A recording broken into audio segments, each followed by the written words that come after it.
Let's dive right into this explainer and unpack a truly mesmerizing metaphysical collapse. Welcome to our breakdown of Chapter 16, The Bearer of Lust, from the Chronicles of the Seven Shadows. Today, we're really looking at the architectural blueprint of corruption. Now, think about how modern society so often turns human connection into a mere transaction. Well, this story takes that exact concept and absolutely weaponizes it. Our central thesis for this explainer, the idea we're going to keep looping back to, is this. The sixth shadow, known as the crimson silk, doesn't actually introduce desire. No, it fragments it. It violently separates the hunger of our senses from the sanctity of our soul, essentially converting human beings into mere instruments of gratification. It is a stunning, atmospheric dark fantasy study, and we're going to explore exactly how this descent unfolds. Right off the bat, this chillin' lie from the entity really sets the stage for everything we're about to explore. It's the foundational deception of the crimson silk. What the text is doing here is completely redefining our understanding of lust. We're not just talking about physical desire. It's presented as a systematic fragmentation of the human soul. The shadow whispers this incredibly insidious idea into your ear. It tells you that you are inherently hollow and that the only possible way to become whole is by consuming the vitality, the autonomy, and the essence of others. It takes genuine human connection and turns it into a frantic, transactional compulsion where everyone around you is just a resource to be consumed. And this brings us to the entity itself, the crimson silk, the sixth shadow. It manifests as this shifting, hypnotic silhouette of crimson smoke and golden light. Now, what makes this entity so terrifyingly effective is that it doesn't attack ugly things. It attacks beauty. It literally weaponizes the pursuit of aesthetic perfection. It takes your natural, healthy appreciation for beauty and slowly twists it into a frantic, insatiable obsession with absolute sensory possession. You don't just want to admire art or music or the people you love anymore. You suddenly feel this need to own them, to dominate them, and to consume them completely. Section 1. The Illusion of Sybaris, the Oasis-metropolis. We are transported across the great eastern expanse to the city of Sybaris. Just picture this. Translucent, rose-veined marble buildings and twisting, night-blooming jasmine, all suffocating under a restless, heavy crimson fog. A society's pursuit of beauty has been totally hijacked. And the scary part? The citizens don't even realize it's happening at first. The shadow's influence creates an environment where sensory amplification becomes the only goal. Nothing is ever enough. The aesthetic perfection of the city just becomes this beautiful, gilded cage. The culture is rotting from the inside out, replaced by a frantic hunger for possession that somehow leaves absolutely everyone starving. Moving on to Section 2. The Architects of Consumption, Weaponized Leaders. The shadow doesn't just infect the masses. It intentionally anchors itself in the leaders. We see this immediately with High Patroness Lysandra, who is depicted sitting on a throne of velvet intertwined with withered vines. It's this perfect visual metaphor for her decaying authority, as she and her grandees become absolutely terrified of their own emptiness. And looking at the breakdown of the city's leadership, you can see exactly how that corruption dismantled their infrastructure.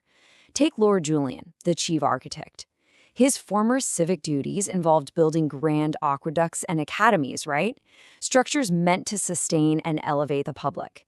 But under the shadow, he abandons all of that to construct private, hidden, hedonistic labyrinths. Then we have Lady Seraphina, the premier musician.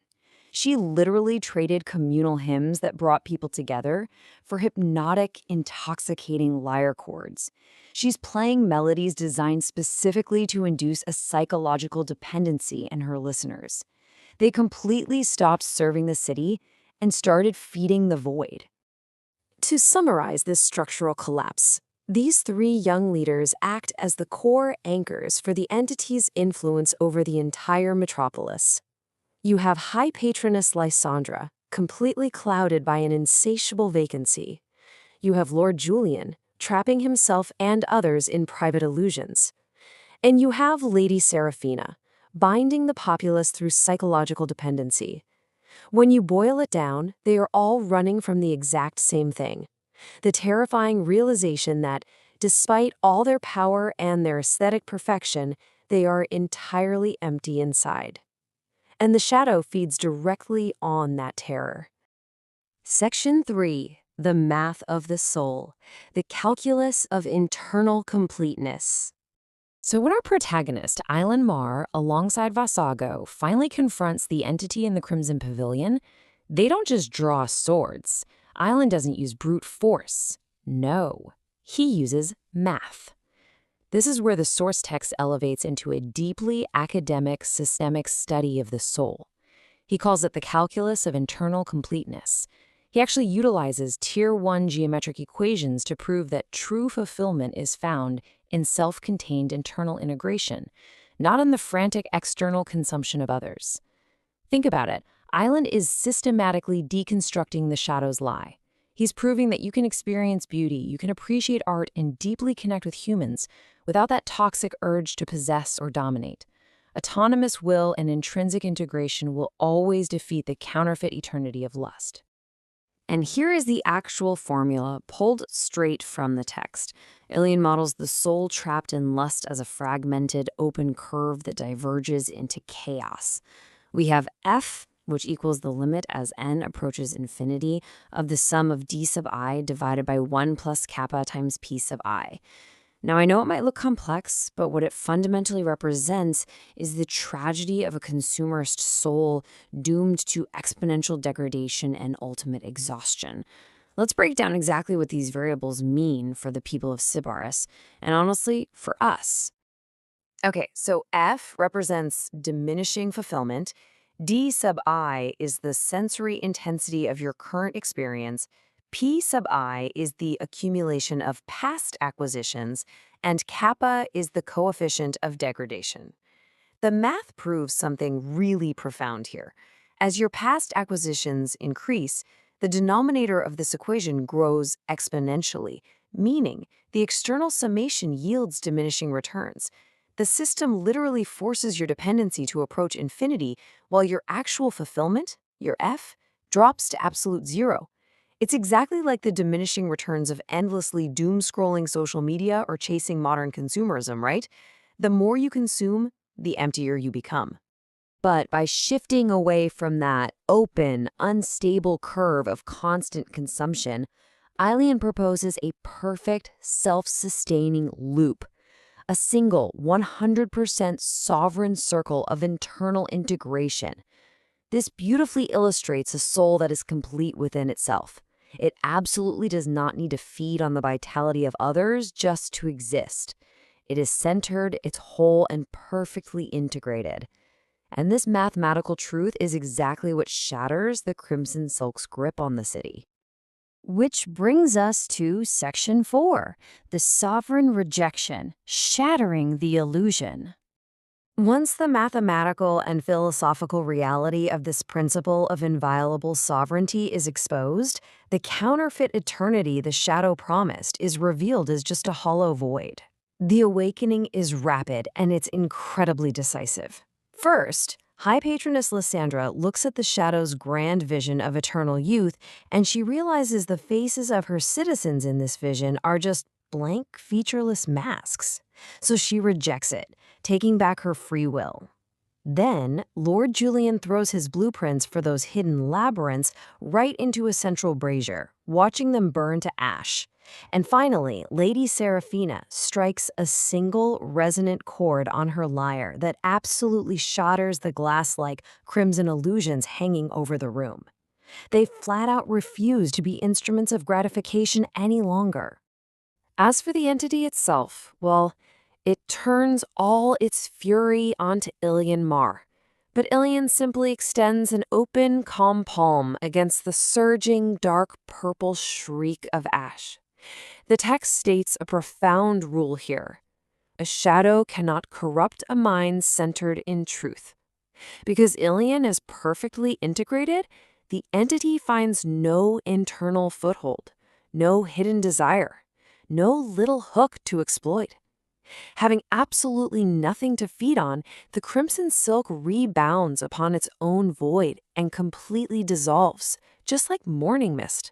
The mathematical proof holds true in reality. Section 5. The Final Void. The Freezing Wastes. In the aftermath of all of this, scholars gather at the newly built Academy of the Integrated Soul, and Sybaris slowly begins to heal.